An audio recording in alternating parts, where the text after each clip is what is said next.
Hey everyone, welcome back to our channel. It's me Rose here.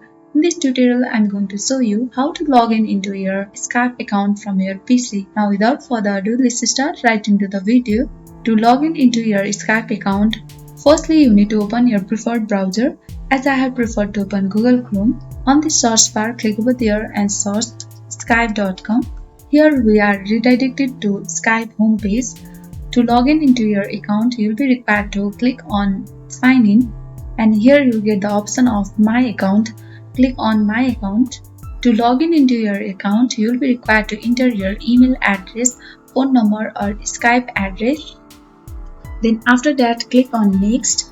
And on the next page, you will be required to enter your password, and this is how we log in into our Skype account from our PC. I hope this tutorial helps you, and if you are new to our channel, make sure to like, subscribe and hit the notification bell icon, and thanks for watching.